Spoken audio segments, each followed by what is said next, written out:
And you can, yeah, you can fan people. You can also stand back and get some of this. I got you. I'm all over it.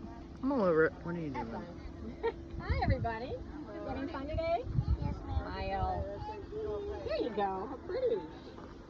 Did you all know that there must have been about 11,000 songs that were published during the Civil War?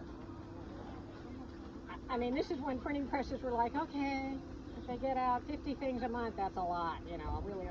Thousands and thousands. Now, most of them are lost to history, but we've got, that's where we got Battle Hymn of the Republic from. Dixie came long before then, and the South decided it was their song, so, you know, that became famous. And a lot of other famous songs that we still know, a lot of them we still know today. Music was so important during the Civil War. It really drove the war.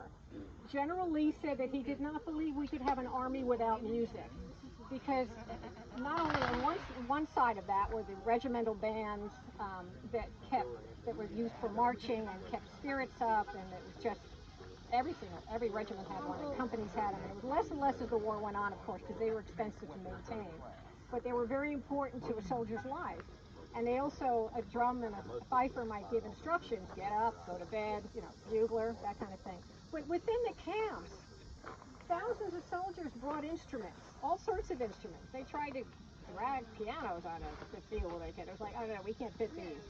Well, fiddles were pretty common, you know, and everybody played something. So not so much finding women, although there were, that we know, well over documented 500 or so women that cross-dressed, and then fought in the Civil War, which meant there were at least 1,000 or more. And there were a few musicians that were found, usually after injury. So we haven't found a violinist yet. However, you know, God bless them all, but that's what, you know, that's what they were. They wanted to be out there and do something. So somebody like me, if it was the Civil War and my parents had allowed me to train on this, or I just played it, I might go to hospitals that were set up in camps or in towns, and then soldiers would come and hear a little concert or whatever we're doing. But this was still very unusual for women to play. It was considered the devil's instrument, and it was considered inappropriate for women to do this. Okay, oh well, obviously if you remember anything about history, it was inappropriate for women to do anything except have 14 babies, etc., that kind of thing, which is great. You know, but during that time, playing this instrument, it was regarded that it was women had to move their bodies inappropriately or some other such thing. So I know, it's really, the more you read about this, you don't know. I wanted to cry for some of these people because they were so brilliant and talented. This woman here, Camilla Urso, was the first woman to graduate the Paris Conservatory at age 9. She was so brilliant they had to let her in, and her parents sacrificed everything, and so she became a famous violinist. And on tour, this would have been she was born in 1840, this would have been about 1850. She was touring the world, came to America, settled in Nashville after touring with the orchestras that were around in Boston and New York around age 12. Yeah, I mean, I had those days, but no, I didn't. Anyway, no. So she settles in Nashville and gets married, has a few kids, and, you know, separation, a little bit of marriage. But she winds up speaking to the provost marshal in 1862 when they'd gotten a hold of Nashville. The Union did, and it's like, you know, she was more Union than rebel, but she wasn't political really. She just wanted to get back into her music.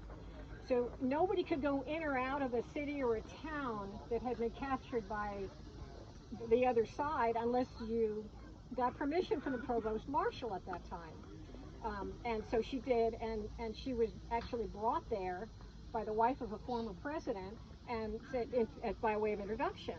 So she went to see him. She goes, "You may not remember me." At this point, she's like 20, 21. "You may not remember me, but my name is Camilla Urso." And he recorded. He said, "Oh," he just knew the name. There were thousands of reviews about her from 1850 on, because of her playing all over the country. And she said, "Well, I'd like to go back up north and go join the orchestras again and resume my career. It's not going very well down here right now." And he said, sure, wrote her a pass, gave her, sent her to who she needed to get through to get up north safely, and she resumed her career. And she was amazing because she was a woman that day and time that pushed for the right of other women to be musicians. And actually, there weren't really many women musicians in orchestras until the mid-1950s. Yes, it just really wasn't a thing. Back then, until there was a law that prevented the unions from keeping women out of orchestras around 1900, women, you couldn't play in a group. So she started all-women orchestras. She started schools. She was famous all over, and she was so good that nobody could talk against it because she was a woman. You know, she was. The views about her is that she was extraordinary. And I wish we had recordings, but of course we don't. It was a little too soon for that. But we had pictures. So here, this is an example of a program for her. But she didn't live long enough to see her efforts, but it certainly bore fruit. She died in 1902. So I was very impressed with her, and growing up, and when I went to conservatory, I never learned about her. So I have to speak to history fans elsewhere. Another very famous person, Julia Ward Howe. Name ring a bell to anybody? No? Battle Hymn of the Republic? She's the one that wrote that. Now, the melody was around. People were singing it as John Brown's Body. She's the one that wrote the words for that. And she's a woman. This is her picture here. She and her husband were the power couple of the 1840s, 50s. They lived in Massachusetts. Her husband was the one that began the School for the Blind in Massachusetts, out of which you get Annie Sullivan, and then you know who. Who did Annie Sullivan teach? Helen Keller. The first woman, the first person to fully learn how to communicate, and that all came out of Gridley Howe's school. And he was always off on some mission and some this or that, and leaving her alone. And she was a brilliant writer. She was a philosopher. She wrote plays, poetry, books, and he didn't want her publishing any of it. He didn't want anybody hearing it.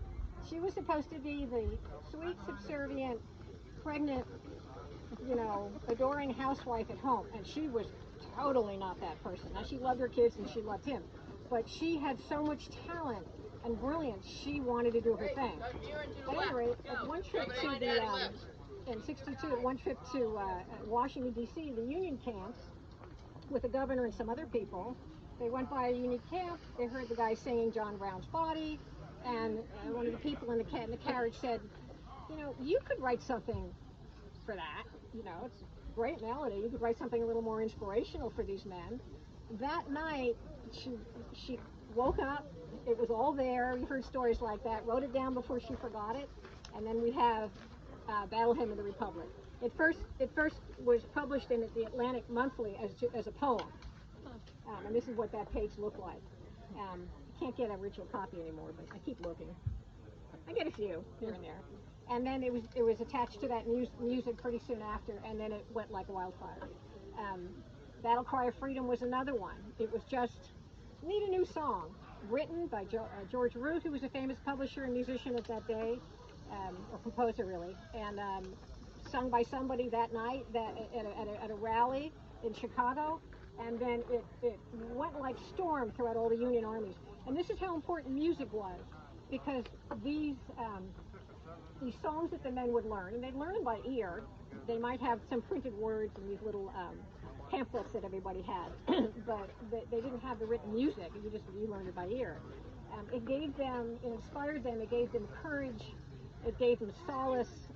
Music was incredibly important. So these songs that people wrote, whether they were men or women, were incredibly important. As General Lee had said, I don't believe you can have an army without music. And Grant knew that too, but Grant was tone deaf. It was kind of interesting. His famous line is, I only know 2 songs, and one of them is Dixie, and the other isn't.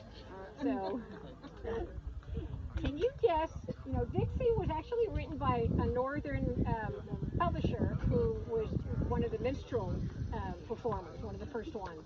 And it was written in New York. It had nothing to do with the South per se. Years before, it became a song that everybody loved in the country. And then the South kind of said, oh, that's our song, and the war broke out, so the rebels appropriated it as the word today, and it became their song. Can you guess what very, very famous person during the Civil War, probably the most famous person of all, that's a big hint, loved that song? It was his famous song, favorite song. Lincoln? Thank you. Abe, I mean, I gotta say, most famous, it kind of worked down from there. Yeah, he loved it. He would have his band play it. Yeah, people, and he said at the end of the war that we're taking it back now that we won the war. It's everybody's song, like it used to be. But I'm going to play a little bit of something for you. Let's see. It's going to be one of the tunes that I mentioned. I found out that I can't play underneath this. So. I got a little hand. So see if you can tell me which one this is.